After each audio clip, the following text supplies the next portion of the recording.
Capacity চার্জের নামে বিদ্যুৎ খাতে ব্যাপক অনিয়ম, উৎপাদনে না থেকেও সুবিধাভোগীদের পকেটে হাজার কোটি টাকা বলছে মূল্যায়ন বিভাগ। ক্রয় প্রক্রিয়াতেও লুট শত কোটি ডলার। এবং মার্কিন নির্বাচনের আগে আবারও চাপের মুখে ডোনাল্ড ট্রাম্প। ফল জালিয়াতির মামলায় দায় মুক্তির পর নতুন করে অভিযোগ দায়ের, প্রচারণায় এগিয়ে কামালা হ্যারিস।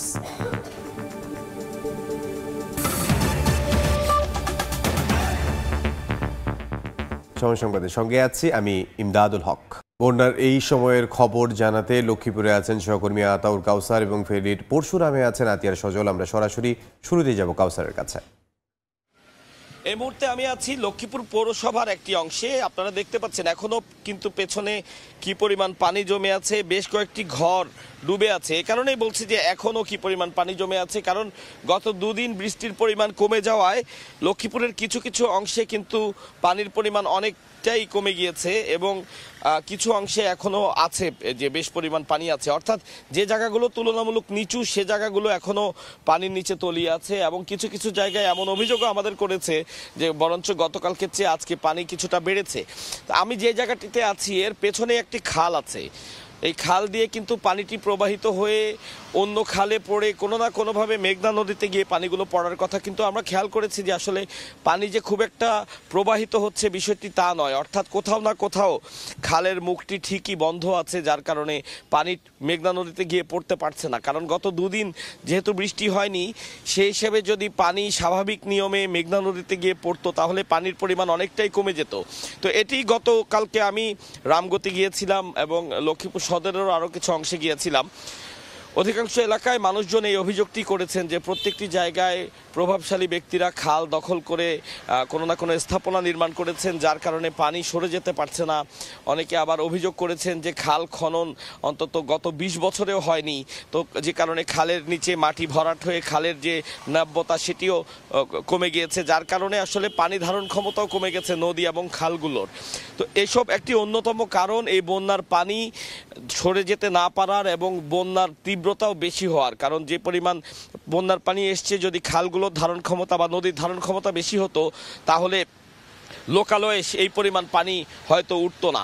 তো এবার যে বন্যার কারণে যে ক্ষতি হয়েছে সেটি আসলে এখন আস্তে আস্তে বোঝা যাবে। কারণ হচ্ছে ঘরবাড়ির ক্ষতি যেটা, সেটা তো অবকাঠামোগত ক্ষতি হয়েছে। অন্যতম যে ক্ষতিটি আমরা আশপাশে অধিকাংশ জায়গায় দেখেছি যে কৃষি ক্ষেতগুলো বা আপনার ধানি জমিগুলো সেগুলো কিন্তু পানির নিচে।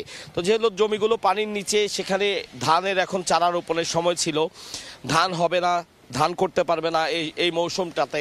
সেক্ষেত্রে যে আপনার আগামী এই ধানগুলো যে সময় পেকে পরবর্তীতে চাল হওয়ার কথা ছিল তার উৎপাদন ক্ষতিগ্রস্ত হবে। এবং আশপাশে প্রচুর মাছের ঘের ছিল যেগুলো পানিতে চলে গেছে। এবং আরও আমরা দেখেছি যে মুরগির খামারে প্রচুর মুরগি মারা পড়েছে, এমনটিও অনেকে অভিযোগ করেছেন যারা মুরগির খামারের ব্যবসায়ীরা আছেন। সব মিলিয়ে প্রত্যেকের জীবন জীবিকায় একটা বড় ধরনের ধাক্কা এবারের এই বন্যা। তো যার কারণেই সকলেই আসলে সরকারের দিকে তাকিয়ে আছেন যে সরকার কি ব্যবস্থা নেয় এই ক্ষতিগ্রস্ত মানুষগুলোর দিকে। তো এই যে বন্যার পরিস্থিতির যে বলছি যে বন্যা সরে যাওয়ার পরে, পানি সরে যাওয়ার পরে পরবর্তী যে ক্ষতির দিকটি, সেটি আসলে আমাদের চেয়ে আরও ভালো এই মুহূর্তে বলতে পারবে আমাদের ফেনীর যিনি সহকর্মী রয়েছেন আতিয়ার সজল, কারণ সেখান থেকে পানি নেমে গেছে অনেকটাই আমরা জানি। তো সেখানকার অবস্থা জানতে চলে যেতে চাই তার কাছে।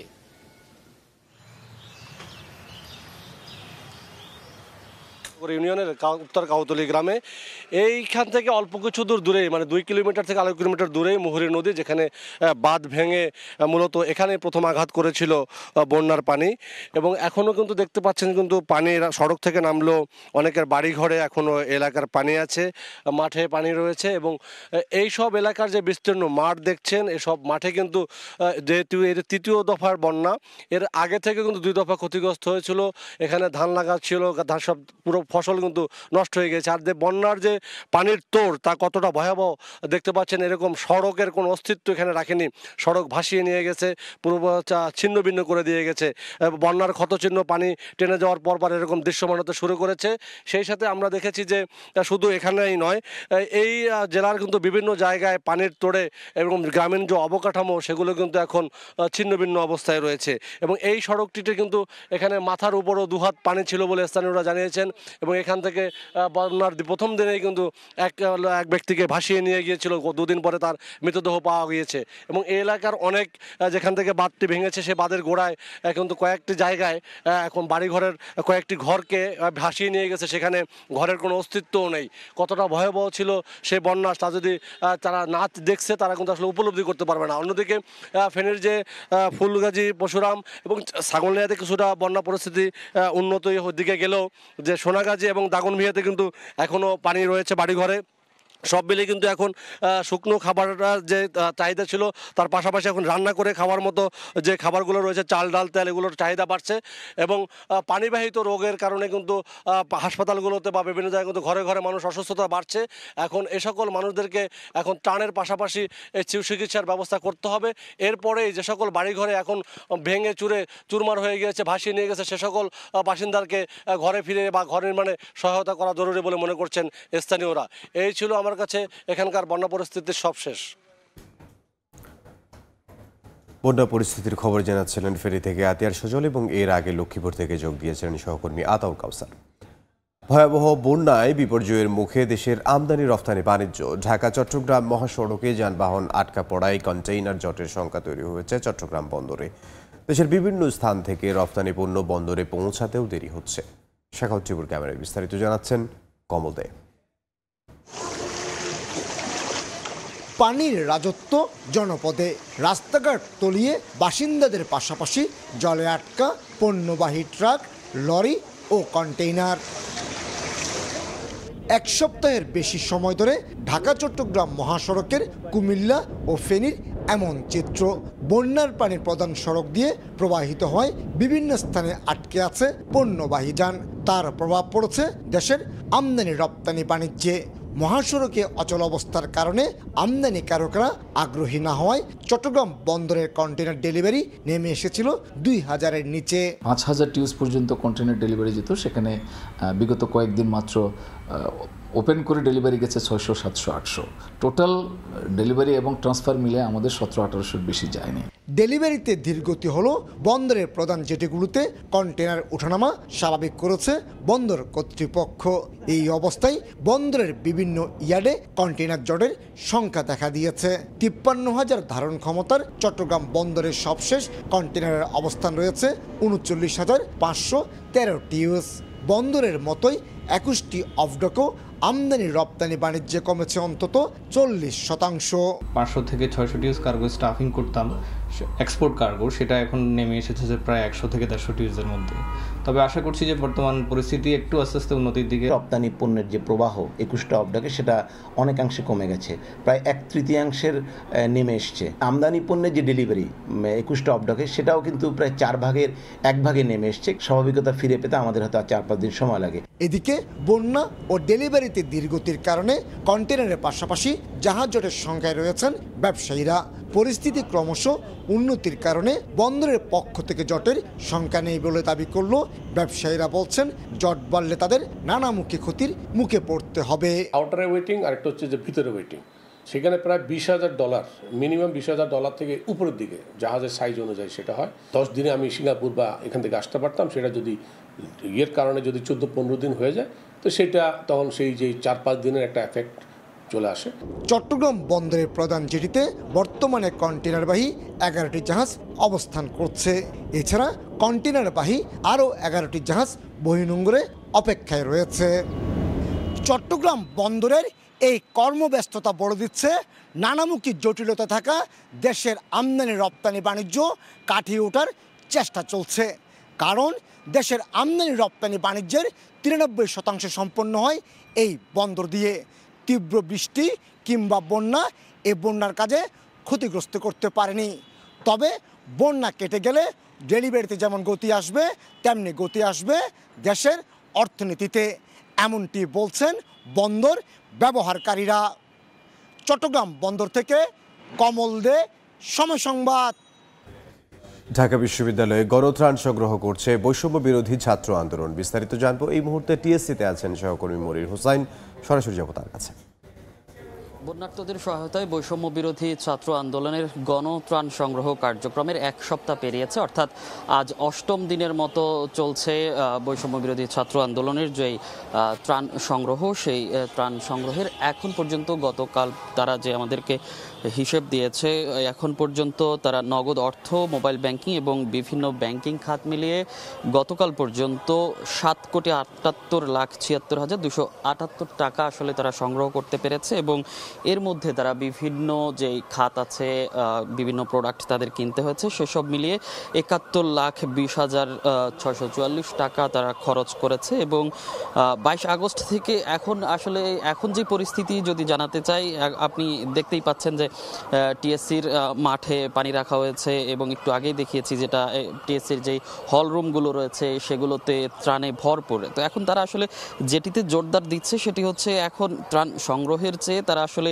কিভাবে সেই বন্যা দুর্গত এলাকায় পৌঁছাবে সেই চেষ্টাই করে যাচ্ছে। সেক্ষেত্রে আমাদেরকে বৈষম্য বিরোধী ছাত্র আন্দোলনের পক্ষ থেকে যেটি জানানো হয়েছে, গতকাল রাত ৮টা পর্যন্ত তারা এরকম করে ৮২টি ট্রাকের মাধ্যমে আসলে ১ লক্ষের বেশি মানুষের কাছে তাদের ত্রাণ সহায়তা পাঠাতে সক্ষম হয়েছে। এবং এর মধ্যে যেটি জানিয়েছে যে দুর্গম অঞ্চলে ত্রাণ পৌঁছানোর একটি কথা শোনা যাচ্ছিল, সেক্ষেত্রে তারা হেলিকপ্টার যোগে বিমান বাহিনীর সহায়তায় ৪,০০০ প্যাকেজ বন্যার যে দুর্গত এলাকা আছে এবং সেখান থেকে দুর্গম এলাকায় তারা পৌঁছেছে। এবং আপনাকে আরেকটি বিষয় যদি জানিয়ে রাখি, তারা পরবর্তীতে গণরান্না কর্মসূচি ঘোষণা করেছিল এবং সেই গণরান্না কর্মসূচির আওতায় গতকাল থেকে পর্যন্ত কুমিল্লার ৪ উপজেলা এবং খুলনার পাইকগাছায় প্রায় ৫০,০০০ মানুষের খাবারের ব্যবস্থা আসলে তারা করেছে। এবং যেটি জানিয়েছে, আজ বৃহস্পতিবার থেকে কিন্তু তারা অন্যান্য যেসব জেলায় বন্যা দুর্গত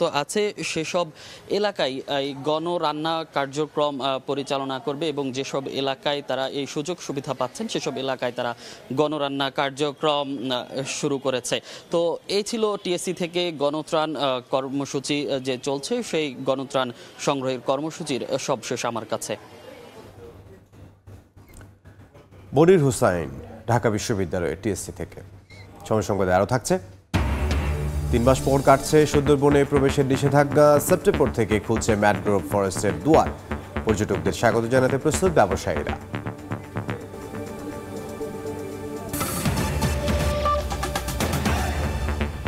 14 বছরে গ্রাহক পর্যায়ে বিদ্যুতের দাম বেড়েছে 13 দফায়।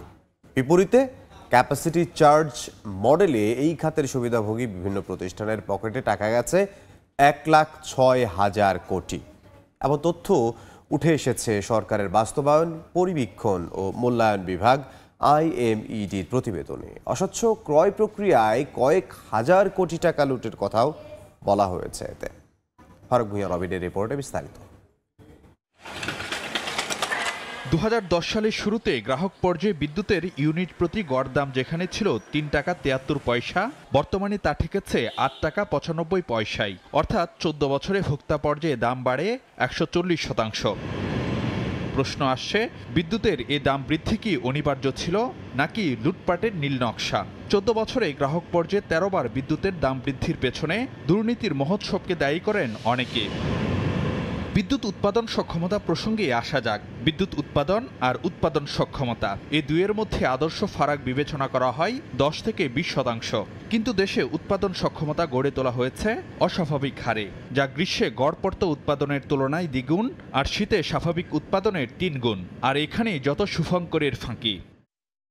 উৎপাদনে নেই, তারপরও অলস বসিয়ে পরিশোধ করা হচ্ছে বিদ্যুৎ কেন্দ্রগুলোর ভাড়া বা ক্যাপাসিটি চার্জ, যাকে লুটের মডেল হিসেবে আখ্যা দেওয়া হয় সরকারি প্রতিষ্ঠান IMEDর এক প্রতিবেদনে। আর এই মডেলে গত 14 বছরে সুবিধাভোগী বিভিন্ন প্রতিষ্ঠানের পকেটে গেছে 1,06,000 কোটি টাকা। বিদ্যুৎ খাত উন্নয়নের নামে যে অলিগার্ক শ্রেণী তৈরি হয়েছে, তারা অবাধে লুণ্ঠন করেছে। সেই উন্নয়ন আলটিমেটলি তো উন্নয়ন ছিল না, লুণ্ঠন ছিল। লুণ্ঠন করার জন্য যেসব কাজগুলো করা হয়েছে সেই সব কাজগুলো করার মধ্য দিয়ে টাকা চলে গেছে। যাকে খুশি তাকে যেমন খুশি তেমন ব্যয়ে এইভাবে বিদ্যুৎ উৎপাদন ক্ষমতা বা বিদ্যুৎ প্ল্যান্ট তৈরি করা হয়েছে। যেটা সঠিক আমাদের চাহিদা সেটার ভিত্তিতে পাওয়ার প্ল্যান্ট করা, কিন্তু তারা কখনো এটা করে নাই। আমার এক্সট্রা পাওয়ার প্ল্যান্ট হয়েছে এবং এক্সট্রা পাওয়ার প্ল্যান্টের জন্য একটা গোষ্ঠীকে, যারা এদের ওনার, তাদেরকে আমার ক্যাপাসিটি চার্জ দিতে হচ্ছে। এই যে একটা সমস্যা, বিরাট একটা সমস্যা সৃষ্টি হয়েছে, এটার জন্য করাপশন দায়ী, ব্যাড প্ল্যানিং দায়ী। বিদ্যুৎ খাতে নানা অনিয়মের মাসুল গুনতে হয়েছে বড় অঙ্কের লোকসান আর ভর্তুকি টেনে। দফায় দফায় দাম বাড়ানোর পরও বছরে ঘাটতি ছাড়িয়েছে 40,000 কোটি টাকা। আর গত 1.5 দশকে ভর্তুকি দিতে হয়েছে 1,64,000 কোটি টাকা, যার 65% গেছে ক্যাপাসিটি চার্জের পেছনে। ভর্তুকিও চরমে বেড়ে গেছে, মূল্যবৃদ্ধিও বেড়ে গেছে। এত বেশি বেশি মূল্যবৃদ্ধি হওয়ার কারণে মূল্যস্ফীতি হয়ে গেছে চরমভাবে। একটা ইকোনমিকে ভয়াবহ রকমের বিপন্ন করে ফেলার পিছনে জ্বালানি এবং বিদ্যুতের মূল্যবৃদ্ধি কাজ করেছে। একটা ভয়ঙ্কর রকমের বৈষম্য তৈরি হচ্ছে এবং আর্থিক অসমতা তৈরি হচ্ছে। এছাড়া নিম্নমানের যন্ত্রপাতি, অস্বচ্ছ ক্রয় প্রক্রিয়ায় শত কোটি ডলার বা 1,000 কোটি টাকার বেশি লুটে নেয়ার তথ্য এসেছে খোদ সরকারি প্রতিবেদনেই। ফারুক ভিয়া, রবিন, সময় সংবাদ, ঢাকা। 3 মাস বন্ধ থাকার পর 1 সেপ্টেম্বর থেকে দর্শনার্থীদের জন্য উন্মুক্ত হচ্ছে সুন্দরবন। পর্যটকদের স্বাগত জানাতে প্রস্তুত পর্যটন ব্যবসায়ীরা। বনে যাওয়ার জন্য নৌকা, জাল সহ সব ধরনের প্রস্তুতি সেরে নিচ্ছেন জেলেরা। আব্দুল্লাহ আল মামুন রুবেলের রিপোর্ট।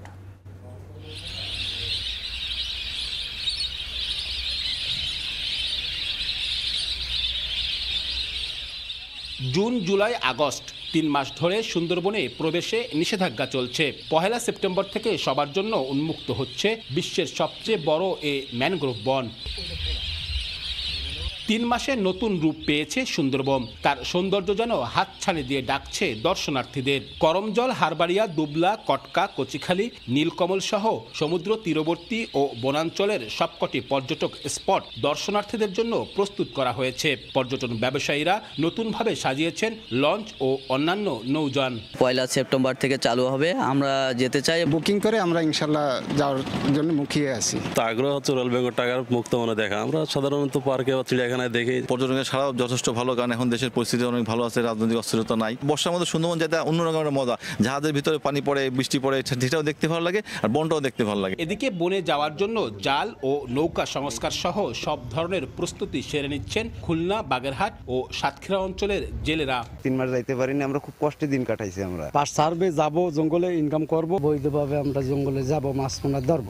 বন বিভাগ বলছে 3 মাস বনে প্রবেশের নিষেধাজ্ঞার ইতিবাচক প্রভাব পড়েছে। পর্যটক ও জেলেদের প্রবেশের জন্য নেওয়া হয়েছে সব ধরনের প্রস্তুতি। প্রকৃতি নিজেকে রিকভার করতে সক্ষম হয় আমি মনে করি, এবং এতে সুন্দরবনের সার্বিক পরিবেশ, প্রকৃতি উন্নত হয়েছে। চলতি মৌসুমে মাছ ধরার জন্য সুন্দরবনের 2 বিভাগ থেকে এরই মধ্যে প্রায় 8,000 নৌকার পাস নবায়ন করা হয়েছে। সুন্দরবনের প্রাকৃতিক সৌন্দর্য উপভোগ করতে গড়ে প্রতি বছর 2 লক্ষাধিক দেশি বিদেশি পর্যটক ভ্রমণে আসেন। এ খাতে বছরে গড়ে 4 কোটি টাকা রাজস্ব আদায় করে বন বিভাগ।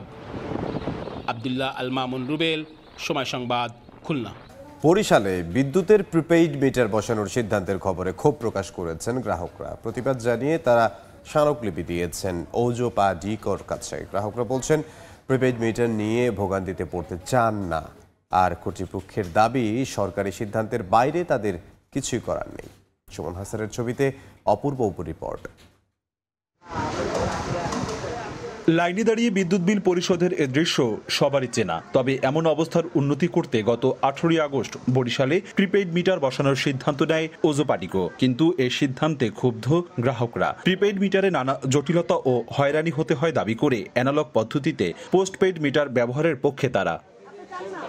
ওজোপাটিকোর সিদ্ধান্তের প্রতিবাদে বরিশালে বিক্ষোভ মিছিল ও স্মারকলিপি প্রদান করে গণসংহতি আন্দোলন। এর সিদ্ধান্ত স্থগিত না করলে বড় আন্দোলনের হুঁশিয়ারি দেন তারা। যে প্রজেক্ট নিয়েছে আমরা এতে বিশ্বাস করি না, এতে ভেজাল আছে। রাস্তাঘাটে যেহেতু ডিজিটাল নাই, আমাদের স্মার্ট মিটার দিয়ে কি হবে? কোনো একটা দোকানে যাইতে হবে, তারপর দেখবো দোকানদার নেই, আমি তো লোড করতে পারবো না এই টাকাটা। এমন মানুষ আছে যে আসলে প্রিপেড সম্পর্কে বোঝে না। যে মিটার আছে এটাই থাক, হ্যাঁ, এটা সাধারণ মানুষ, জনগণ কষ্ট হইলেও এটা চাই। জটিল মিটার এবং এটা হয়রানি এবং ভোগান্তি হবে মানুষের। ফলে আমরা এই বরিশালের বিদ্যুৎ বিভাগ যারা ব্যবহার করে তারা যাতে ভোগান্তিতে না পড়ে। ওজোপাটিকো বলছে, বরিশাল বিভাগে 7টি বিদ্যুৎ সরবরাহ কেন্দ্রে 2,24,011 জন পোস্টপেইড গ্রাহক আছে। এদের প্রিপেইড গ্রাহক করতে নতুন মিটারের টেন্ডার দেওয়া হয়েছে। তবে সরকারি সিদ্ধান্তের বাইরে কিছু করার নেই বলে জানান কর্মকর্তারা। নির্দেশনা যেহেতু আছে, তারপরও যেহেতু এটা নিয়ে একটা বিক্ষোভ এবং স্মারকলিপি প্রদান করা হয়েছে, তো আমি ঊর্ধ্বতন কর্তৃপক্ষের সাথে এ বিষয়ে আলাপ করব। এরপরে কর্তৃপক্ষের সিদ্ধান্ত অনুযায়ী আমরা কার্যক্রম চালাবো। বরিশালে 60টি বিদ্যুৎ সরবরাহ কেন্দ্রের মধ্যে এখন পর্যন্ত পিরোজপুরে 11,990টি ও বরিশালে 40টি প্রিপেড মিটার বসানো হয়েছে। অপূর্ব অপু, সময় সংবাদ, বরিশাল। চলতি মৌসুমে পাট চাষ করে লোকসানে ঝিনাইদহের কৃষকরা। তাদের দাবি, উৎপাদন খরচ বাড়লেও সে অনুযায়ী দাম পাচ্ছেন না তারা। কৃষি বিভাগ কর্মকর্তারা বলছেন, সরকারিভাবে পাট কেনা হলে লাভবান হবেন কৃষক। সজিবুল ইসলামের ছবিতে লোটাস রহমান সোহাগের রিপোর্ট। জলাধরে সারিবদ্ধভাবে পাট থেকে হাঁস ছাড়াতে ব্যস্ত কৃষক। কোথাও আবার পাট ছাড়িয়ে শুকানো হচ্ছে রোদে। হাড় ভাঙ্গা খাটুনির পর পাট প্রস্তুত করেও চিন্তার ভাঁজ কৃষকের কপালে। বর্তমান বাজার দরে কারো কারো শুধু উৎপাদন খরচ উঠে এলেও বেশিরভাগ কৃষকের ক্ষেত্রে তাও হচ্ছে না। তারা বলছেন, পাট চাষে প্রতি বিঘায় খরচ হয়েছে 23 থেকে 25,000 টাকা, আর প্রতি বিঘায় উৎপাদন হয়েছে 8 থেকে 10 মন। বর্তমানে জেলার বাজারগুলোই প্রতি মন পাট প্রকারভেদে 2200 থেকে 3000 টাকায় বিক্রি হচ্ছে। কৃষকরা বলছেন, সার ও বীজের দাম বেশি হওয়ায় এবার উৎপাদন খরচ বেড়েছে। পাশাপাশি বৈরী আবহাওয়ায় ফলন হয়েছে কম। সেচ দিয়ে পাট জন্মানি তো এই পাটটা লম্বা হয়নি, খাটো হয়েছে। এর কারণে হচ্ছে গিয়ে আমাদের খরচটা বেশি হয়ে গেছে। সরকার যদি কিছু টাকা দেওয়া আছে বাড়াই পাটের প্রতি, তাহলে আমরা একটু লাভবান হতে পারি। 35 থেকে 4,000 টাকা যদি কৃষক পাট বিক্রি করতে পারে, তাহলে কৃষকের অন্তত খরচের টাকা হয়ে কিছু টাকা সে লাভ পাবে। 370 টাকার পাট বেচিয়ে এই যার গাওটা ঘামানি এক পথ হাল কিনে বাড়ি যাচ্ছি। তবে কৃষক লোকসান গুনলেও লাভবান হচ্ছেন ব্যবসায়ীরা। লাল পাট যদি ভালো হয় তাহলে 2900 2950 টাকা, 3000 যাচ্ছে 2 আর যদি একটু কমা হয় তাহলে পরে 2700। পাটের এবার ফলন কম, বুঝলেন, এই জন্যই কৃষকের একটু লস হচ্ছে, কিন্তু আমাদের লাভ হচ্ছে। কৃষি বিভাগ বলছে, সরকারিভাবেও পাট কেনা হচ্ছে, এতে লাভবান হবেন কৃষকরা। মাঠ লেভেলের কর্মকর্তাদের মাধ্যমে আমরা এটা প্রচারণা চালাচ্ছি। বিভিন্ন সিস্টেমের মাধ্যমে পাট ক্রয় করে ইতিমধ্যে সরকারিভাবে পাট ক্রয় শুরু হবে। কৃষি সম্প্রসারণ অধিদপ্তরের দেওয়া তথ্য মতে এবছর জেলায় 22,524 হেক্টর জমিতে পাট আবাদের লক্ষ্যমাত্রা ছিল, তবে চাষ হয়েছে 21,446 হেক্টর জমিতে। লোটাস রহমান সোহাগ, সময় সংবাদ, ঝিনাইদহ। দেশের বাইরের খবর জানাবো। নির্বাচনের আগে আবারও মামলার চাপে পড়লেন সাবেক মার্কিন প্রেসিডেন্ট রিপাবলিকান প্রার্থী ডোনাল্ড ট্রাম্প। এবার তাঁর বিরুদ্ধে 2020 সালের নির্বাচনী ফল পাল্টে দেওয়ার চক্রান্তের অভিযোগ আনা হয়েছে। আগের অভিযোগের সঙ্গে এবারের তফাৎ হলো, ট্রাম্পকে সাবেক প্রেসিডেন্ট হিসেবে নয়, বরং রাজনৈতিক প্রার্থী হিসেবে অভিযুক্ত করা হয়েছে। যুক্তরাষ্ট্র থেকে লস্কর আল মামুনের রিপোর্ট। এক মাস বাদে 5 নভেম্বর মার্কিন প্রেসিডেন্ট নির্বাচন। চিরপ্রতিদ্বন্দ্বী ডেমোক্রেটিক ও রিপাবলিকান পার্টির প্রচারণায় মুখর নির্বাচনী মাঠ। শেষ মুহূর্তের প্রচারণায় ব্যস্ত সময় পার করছেন কামালা হ্যারিস ও ডোনাল্ড ট্রাম্প। এর মধ্যে কিছুটা সুবিধাজনক অবস্থায় সরকারি দলের প্রার্থী মার্কিন ভাইস প্রেসিডেন্ট কামালা হ্যারিস প্রচারণা চালালেও বিরোধী দল রিপাবলিকানের হয়ে হামলা আর মামলার প্রতিকূল পরিবেশে লড়ছেন সাবেক মার্কিন প্রেসিডেন্ট ডোনাল্ড ট্রাম্প। সুপ্রিম কোর্টের আদেশে কিছুটা স্বস্তি মিললেও হঠাৎ করে পুরনো মামলায় নতুন সম্পূরক অভিযোগ কপালে চিন্তার ভাঁজ ফেলেছে ট্রাম্পের।